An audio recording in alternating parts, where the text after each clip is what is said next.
여러분, 개미와 배짱이 우화를 아시죠?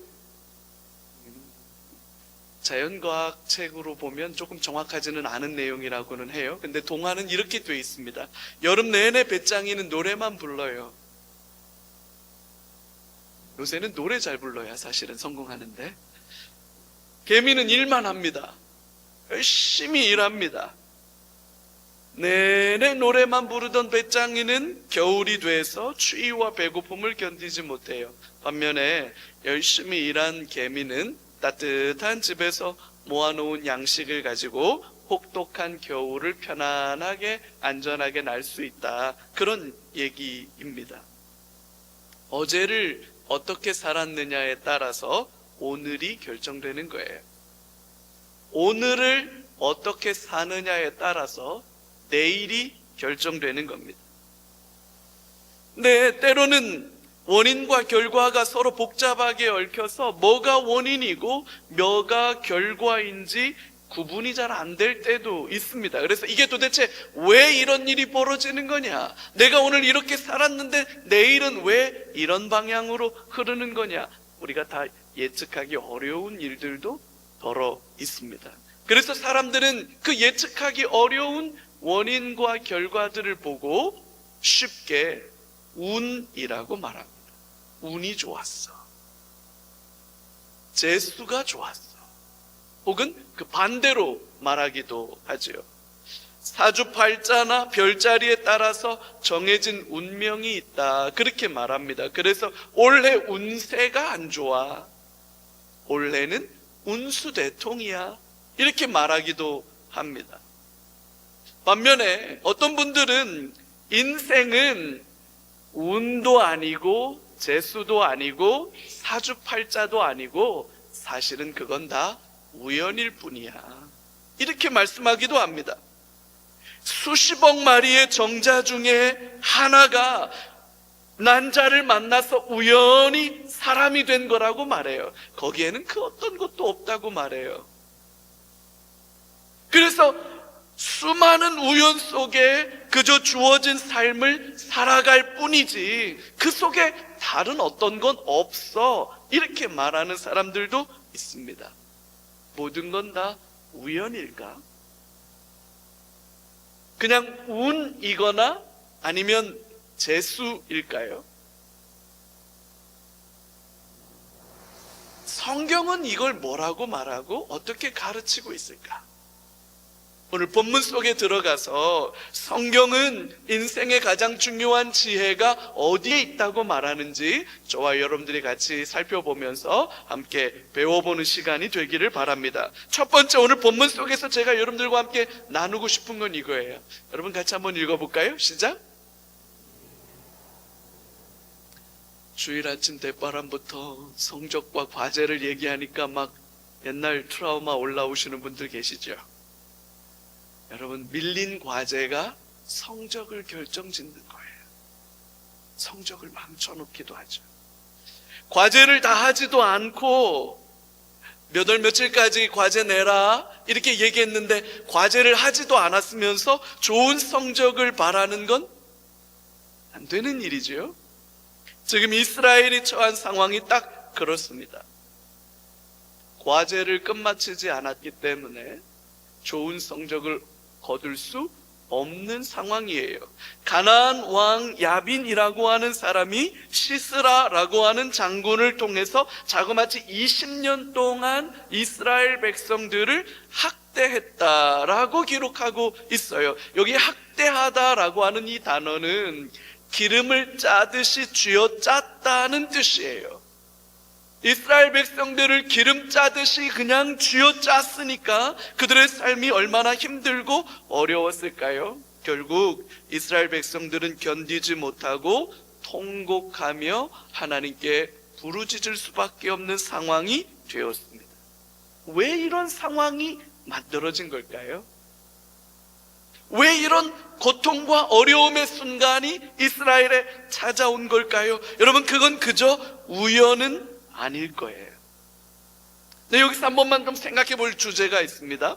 성경에 대한 지식을 좀 가진 분들은 하솔이라고 하는 지역에서 통치하고 있는 가나안 왕 야빈이라는 인물에 대해서 좀 이상한 것 같은데, 지금 이스라엘 백성들이 가나안 땅에 들어와 있는데 가나안 왕은 도대체 누구야?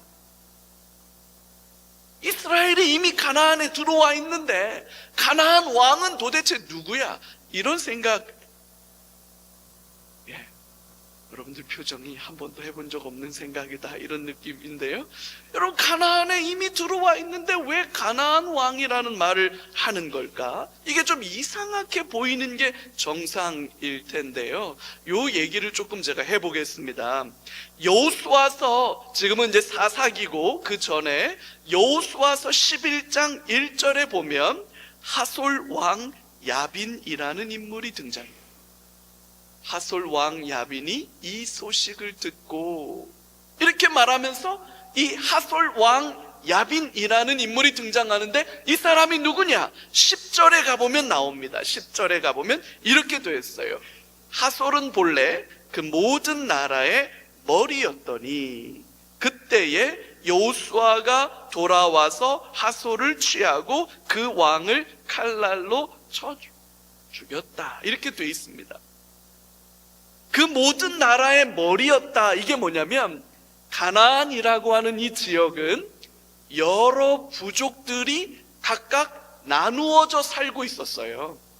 하나의 나라가 아니라 큰 부족 7개가 있었고, 그 큰 부족 7개는 또다시 작은 부족 단위 국가들로 나뉘어져 있어서 이 가나안 땅에는 여러 부족이 모여 살던 나라인데, 그 중에 제일 우두머리가 누구냐?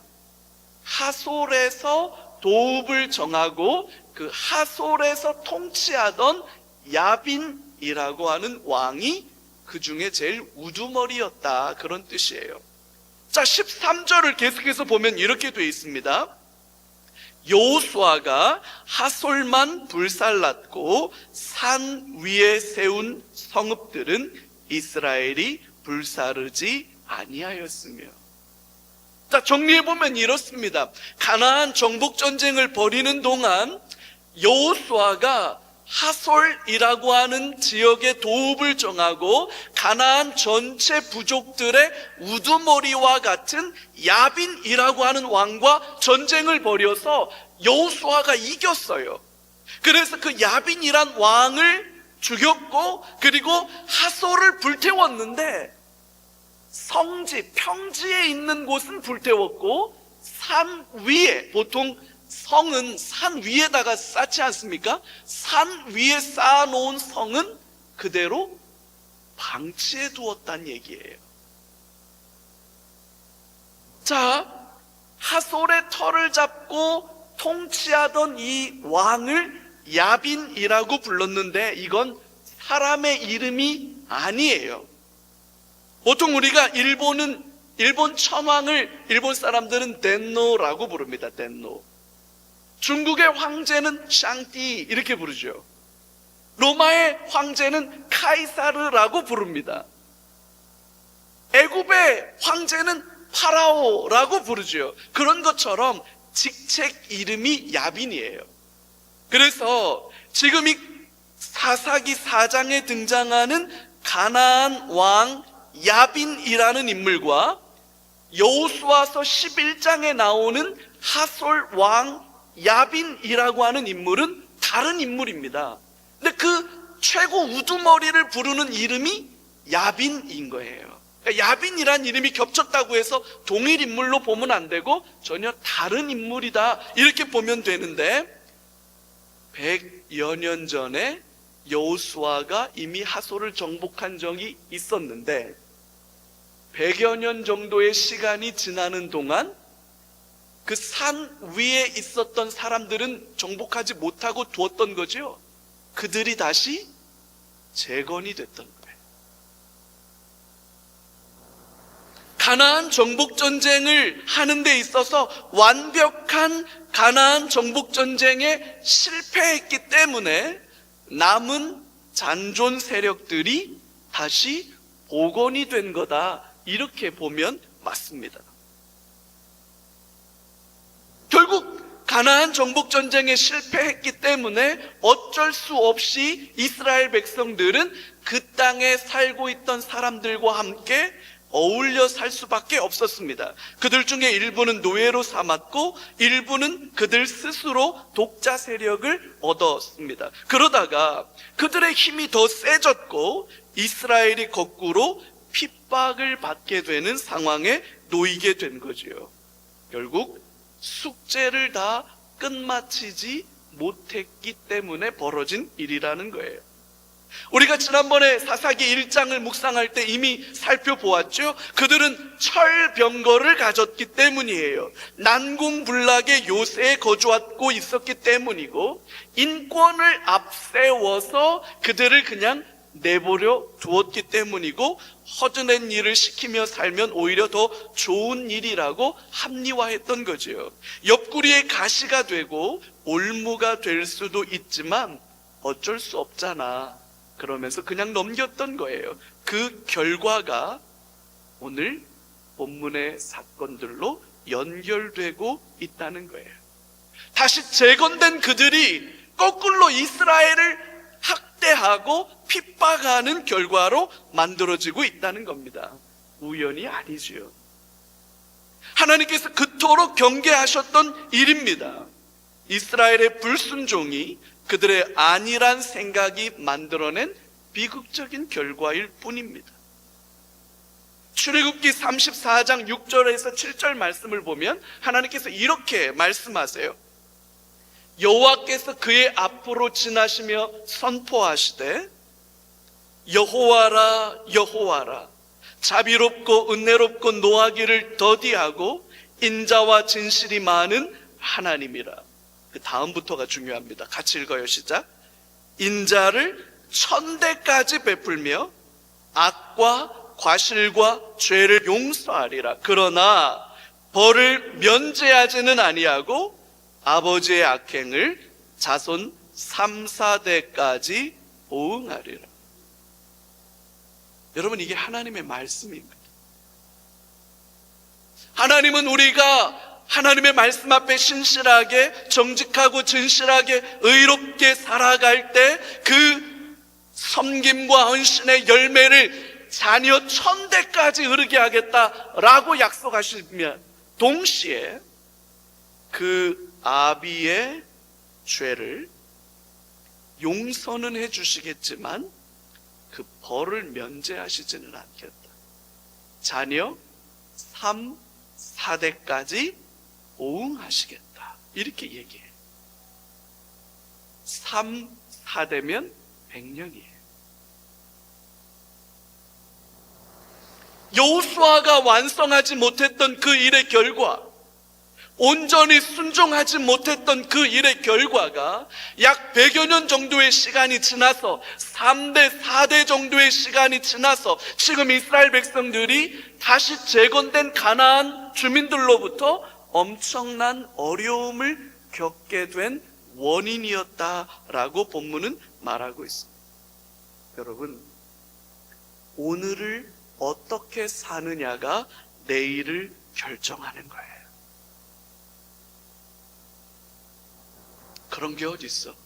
오늘은 지나가고 내일은 그저 내일의 태양이 떠오를 뿐이지. 그렇지 않습니다.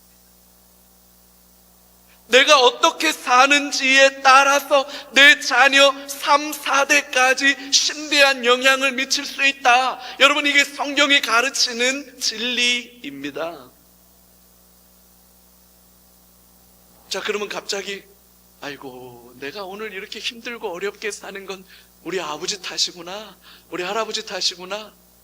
여러분, 그렇게 생각하시란 뜻이 아닙니다.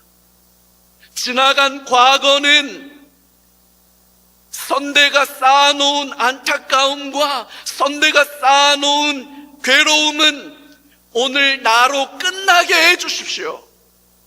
오늘 나로 끝나고 내가 살아내는 순종과 믿음이 나의 자녀 3, 4대까지 흘러가게 해주십시오. 여러분, 이 기도와 소망이 저와 여러분 안에 있기를 예수 그리스도의 이름으로 축복합니다. 오늘을 어떻게 사는지에 따라 내일이 결정되는 거예요.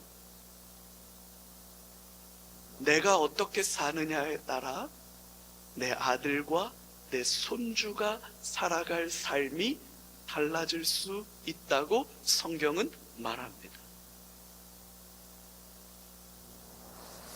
하나님의 은혜가 저와 여러분들을 사로잡기를 예수님의 이름으로 축복해요. 저와 여러분들이 숙제를 잘 할 때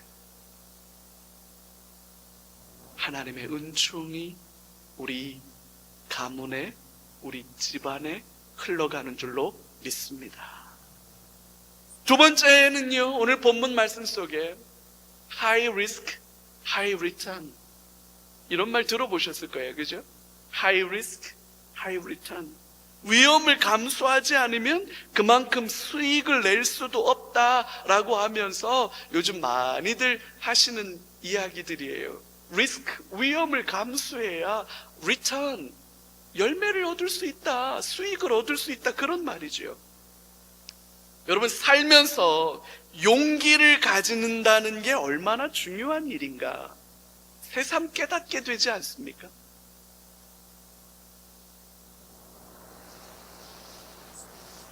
이제 저희 아이가 고3, 고2예요. 어딘가 가기는 가겠죠. 근데 간혹 대화를 하다 보면 제가 많이 성숙하게 돼요.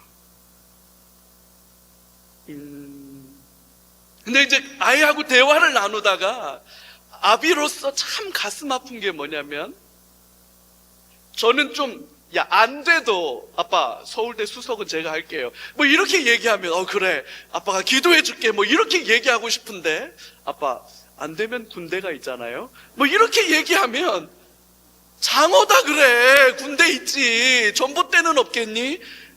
그런 마음이 들기도 하지만 왜 안 되면 군대 갈 생각을 하니?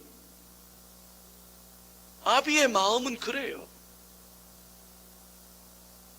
네, 아마 이 녀석은 그럴 것 같아요. 맨 밑바닥을 단디 다져놓고 아버지 낙심하지 마세요. 그렇게 이거 뭐 밑밥을 깔아놓는 것 아니겠어요? 용기를 가진다는 건 어려워요. 소망을 갖는다는 것도 쉽지 않아요. 여러분, 살면서 용기를 가진다는 것, 믿음을 갖는다는 것, 여러분 이게 얼마나 어려운 일인지 모릅니다. 그만큼 어려워요. 쉽지 않아요. 드보라를 통해서 가나안 군대를 이기게 해주시겠다는 하나님의 약속이 선포됐습니다. 하지만 여러분, 전쟁을 이끌어야 할 바락 장군은 드보라를 통해서 선포된 하나님의 그 약속의 말씀에 좀처럼 믿음을 갖지 못하고 용기를 내지도 못합니다. 오늘 우리가 읽었던 본문, 우리 지난주에 읽었던 본문인데 앞에 8절에서 9절까지를 보면 이렇게 되어 있어요. 자, 이제 가나안 정복 전쟁에서 하나님이 이기게 해주시겠다고 말씀하셨음에도 불구하고 전쟁을 이끌어야 할 바락 장군이 뭐라고 말하느냐? 바락이 그에게 이르되 만일 당신이 나와 함께 가면 내가 가려니와 만일 당신이 나와 함께 가지 아니하면 나도 가지 아니하겠노라 하니, 드보라가 말합니다. 이르되 내가 반드시 너와 함께 가리라. 그러나 내가 이번에 가는 길에서는 영광을 얻지 못하리니 이는 여호와께서 시스라를 여인의 손에 파실 것임이니라 하고 드보라가 일어나 바락과 함께 게데스로 가니라. 이렇게 돼 있습니다. 가나안 군대를 이기게 해주시겠다라고 하나님께서 말씀하셨어요. 그러면 할렐루야 아멘이지요. 이기게 해주시겠다 약속하셨으니까 그러면 할렐루야 아멘 말해야 되는데, 여러분 보세요. 가나안 군대를 이기게 하시겠다고 말씀은 선포되었지만 현실의 상황에서 달라진 게 뭐가 있습니까? 현실에서 달라진 게 뭐가 있습니까? 달라진 게 아무것도 없어요. 하나님의 말씀은 선포되었지만 현실에서 달라진 건 아무것도 없어요. 저쪽은 여전히 철병거 900대를 보유하고 있습니다. 그 철병거 900대만으로도 너무나 압도적인 거예요. 달라진 거라고는 가나안 군대를 이기게 해주시겠다는 하나님의 약속의 말, 이 말밖에 없는 거예요. 자, 하나님의 그 약속의 말을 믿고 출전을 할 것인가? 아니면 그 말 외에는 달라진 것이 아무것도 없으니 여전히 두려워하고 주저할 것인가? 여러분이라면 어떻게 하시겠습니까? 이건 하나님의 약속에 대한 믿음의 문제고 그 믿음의 털을 잡은 용기의 문제예요. 믿음이 있어야 용기를 낼 수 있는 거예요. 믿음이 없으면 용기를 낼 수가 없는 거예요. 놀라운 건 드보라와 바락 이 두 사람의 반응이 완전히 다릅니다. 생각해봐요. 실제로 전쟁을 이끌어야 할 바락이라고 하는 장군은 현역 장군이에요. 총사령관이죠. 그렇다면 누구보다도 서슬퍼런 군기와 용기가 생명인 사람 아닙니까? 군인은 그렇잖아요. 진격 그러면 진격하는 거예요. 돌격 앞으로 하면 돌격 앞으로 하는 거예요. 총알이 빗발같이 쏟아져도 군인이라면 돌격 앞으로를 명령할 때 두려워하지 않고 서슬퍼런 군기를 앞세워서 가는 게 군인 아닙니까? 근데 바락 장군은 뭐라고 말합니까? 혼자서는 죽어도 안 간다고 꽁무니를 빼고 있어요. 반면에 용기와는 가장 거리가 멀 거라고 예측할 수 있는 사람이, 죄송합니다, 그 당시 기준으로 보면 여자잖아요. 여인 드보라는 내가 반드시 너와 함께 가겠다, 내가 기꺼이 전장터로 나가겠다라고 용기를 내고 있습니다. 이 무슨 차이일까? 바락은 하나님의 약속의 말 외에는 달라진 게 아무것도 없어요.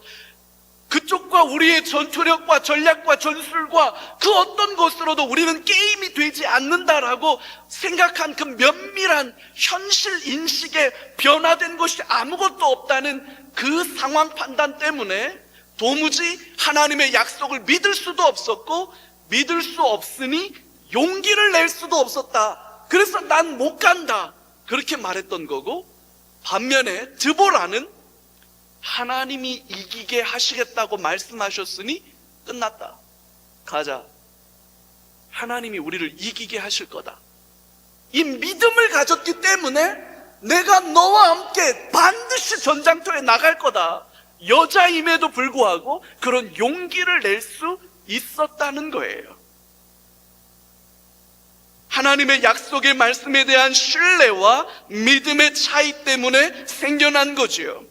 내가 너에게 명령한 것이 아니냐, 강하고 담대하라, 두려워하지 말며 놀라지 말라, 내가 어디로 가든지 내 하나님 여호와가 너와 함께 하느니라. 할렐루야.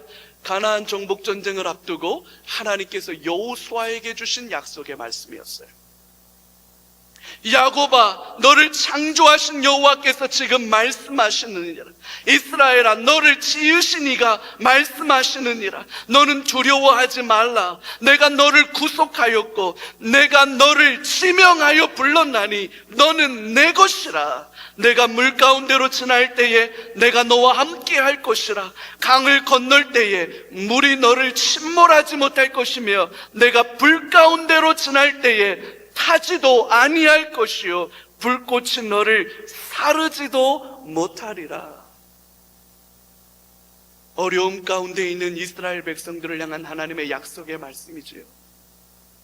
자기 아들을 아끼지 아니하시고 우리 모든 사람을 위하여 내주신 이가 어찌 그 아들과 함께 모든 것을 우리에게 주시지 아니하겠느냐.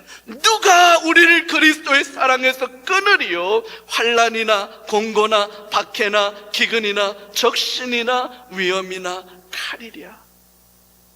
저와 여러분 우리 모두에게 주신 하나님의 약속의 말씀이에요. 이 말씀을 믿음으로 반응하느냐, 아니면 난 말뿐인 하나님의 말씀, 그 약속은 신뢰할 수가 없어, 여전히 두려움과 불안과 염려 속에 살아가느냐, 결국 그건 선택의 문제일 거예요.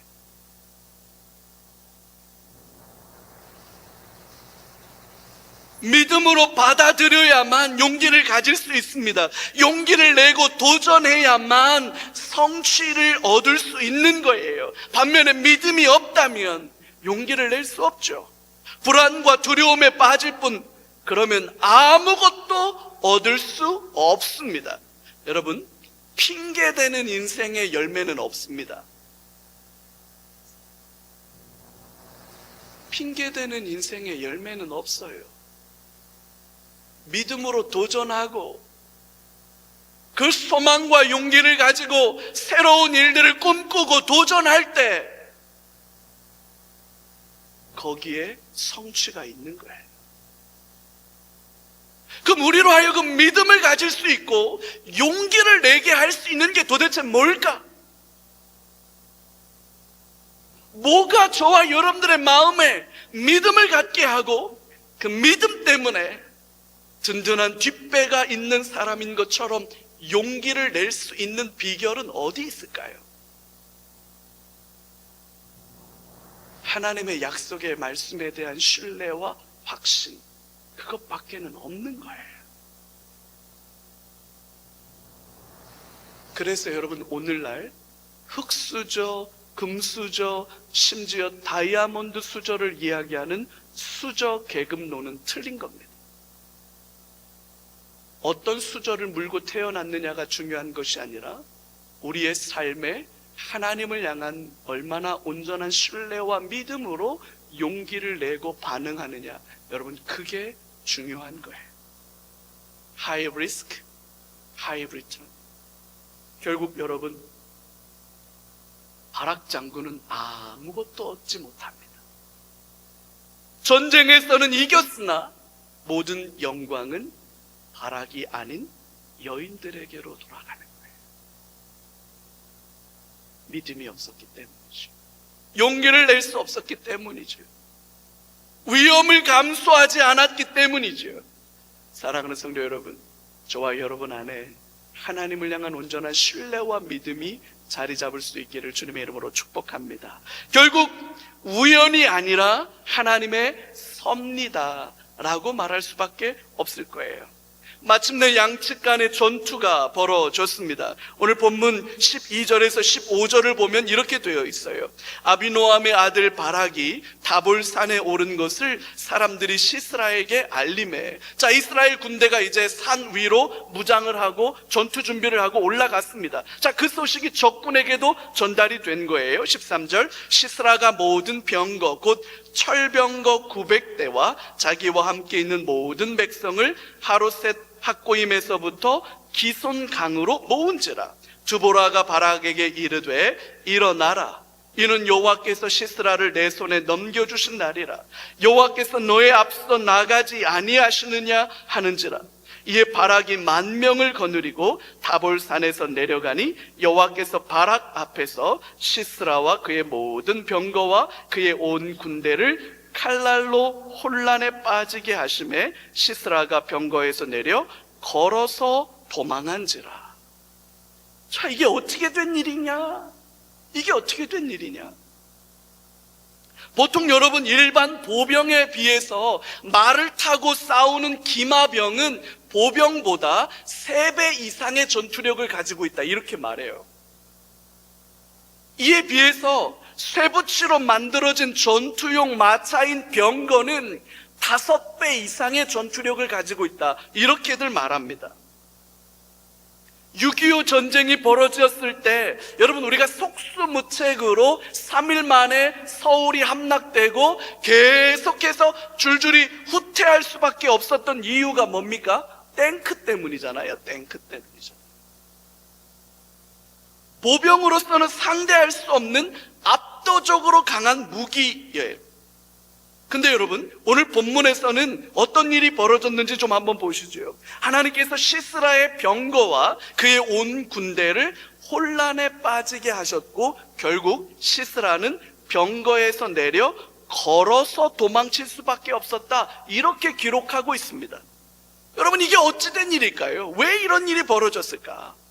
이 15절 말씀은 아주 간단하게만 기록되어 있어서 이게 어떻게 된 일인지 추측하기가 쉽지 않은데, 오늘 본문을 잘 살펴보면 본문 안에 굉장히 중요한 몇 가지 힌트가 나와 있습니다. 한번 살펴볼게요. 13절에 보면 양측이 맞붙어 싸운 곳이 어디냐면 기손강이라고 되어 있어요. 기손강. 기손이라고 하는 강에서 양측이 맞붙어 싸웠다, 이렇게 되어 있는데, 여러분, 이것이 우리에게는 좀 낯선 지명이지만 이쪽을 잘 아는 사람들에게는 이게 무슨 말인지 금방 알아챌 수 있는 말입니다. 이 지역이 지중해성 기후이기 때문에 건기와 우기가 딱 나누어지는 동네죠. 우리는 시도 때도 없이 비 오잖아요. 그래서 어제도 비 왔고 그제도 비 왔고 5월 달에도 비 오고 2월 달에도 비 오고 하여튼 아무 때나 와요, 우리는. 근데 이 동네는 그렇지가 않아요. 11월부터 2월 사이, 이때가 우기예요. 요때만 비 와요. 요때만 비가 찔끔 오고 나머지 시간에는 거의 절대적으로 말할 것 같으면 비가 안 오는 건기예요. 자, 그래서 비가 오면 금방 물이 넘쳐 흘러서 여기가 강물이 흐르지만 건기에는 그냥 마른 땅일 뿐입니다. 이런 걸 와디라고 해요. 와디. 기손강이라고 하니까 사시사철 강물이 흐르는 곳이라고 생각할 텐데 그렇지 않습니다. 우기 때 비가 오면 강물이 흐르지만 대부분의 시간은 그냥 마른 땅일 뿐이에요. 자, 거기에 무슨 일이 있었느냐? 오늘 사사기 4장의 내용에 전쟁에서 승리를 이끌고 난 다음에 그 다음 장 사사기 5장으로 넘어가면 드보라가 이 승리를 기념하기 위해서 지어 불렀던 노래가 5장에 나와요. 무슨 일이 있었는지 5장에 그 힌트가 나옵니다. 5장 4절을 한번 봐요. 같이 한번 읽어볼게요. 여호와여, 주께서 세일에서부터 나오시고 에돔 들에서부터 진행하실 때에 땅이 진동하고 하늘이 물을 내리고 구름도 물을 내렸나이다. 여러분, 이거예요. 건기에 느닷없이 비가 내렸던 거예요. 그러니 갑자기 골짜기를 따라서 급류가 흘렀겠죠. 여기는 마른 땅이어야 되는데 지금은 건기니까. 근데 갑자기 건기에 비가 내려버린 거예요. 그래서 이 기손강, 이 마른 땅이 뭐가 된 겁니까? 졸지에 강이 되어버린 거예요. 뿐만 아니라 비에 젖은 땅은 진흙바닥이 되고 말죠. 무거운 쇠붙이로 만들어진 병거는 졸지에 오도 가도 못하는 애물단지가 되어버리고 만 거예요.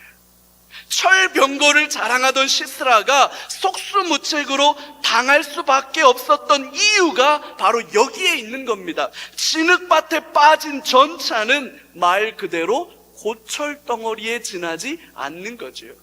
세계 2위의 전투력을 자랑하는 러시아의 전차, 최고의 전차라고 말하는 러시아 전차가 우크라이나로 막 진격해 들어갔지 않습니까? 어떻게 됐습니까? 우크라이나는 겨울에 여기 뻘밭이거든요. 그 뻘밭에 다 갇혀가지고 러시아의 전차들이 다 박살났잖아요. 그래서 세계 2위의 전투력을 자랑하는 러시아 군대가 우크라이나 쳐들어갔다가 빼도 박도 못하고 저렇게 주저앉아 버리는 겁니다. 똑같은 일이 벌어진 거예요. 여러분, 누가 비를 내리게 했습니까? 이 날에 비가 온 건 그저 우연일까요? 더 재밌는 거 말씀드릴까요? 여러분, 바락이라는 이름의 뜻이 뭐냐? 바락이라는 이름의 뜻이 천둥번개입니다. 천둥번개라는 이름의 뜻은 가지고 있지만, 그러니까 번개 장군이에요, 번개 장군. 근데 겁쟁이지요? 더 놀라운 게 뭔지 아세요? 이 가나안 지역의 대표적인 신이 바알 아닙니까? 바알은 농경 문화를 지배하는 신으로 바알이 비를 내리게 하는 신이라고 사람들은 생각했어요. 근데 여러분, 진짜로 하늘을 열어서 구름을 보내시고 그 구름 안에 든 비를 쏟아 부으신 분은 여호와 하나님이시죠. 그것도 건기에 아무도 예상하지 못했던 일입니다. 철병거를 두고 걸어서 도망칠 수밖에 없었던 시스라를 죽인 것도 헤벨의 아내 야엘입니다. 연약한 여인이 베푼 친절에 긴장을 풀고 잠을 자다가 천하의 전쟁 영웅 시스라가 힘 한번 써보지 못하고 고꾸라지고 말았습니다. 여러분, 이게 다 우연일까? 아니죠. 하나님의 주권적 섭리죠. 역사의 주인은 하나님이십니다. 우리 한 사람 한 사람의 삶에 개입하시고 간섭하셔서 순종하는 자, 믿음으로 반응하며 용기를 갖는 자들을 지키고 보호하시는 분은 여호와 하나님이신 줄로 믿습니다. 우리의 슬픔과 괴로움이 변해서 기쁨의 노래가 되게 하시는 분, 우리 하나님이신 줄로 믿습니다.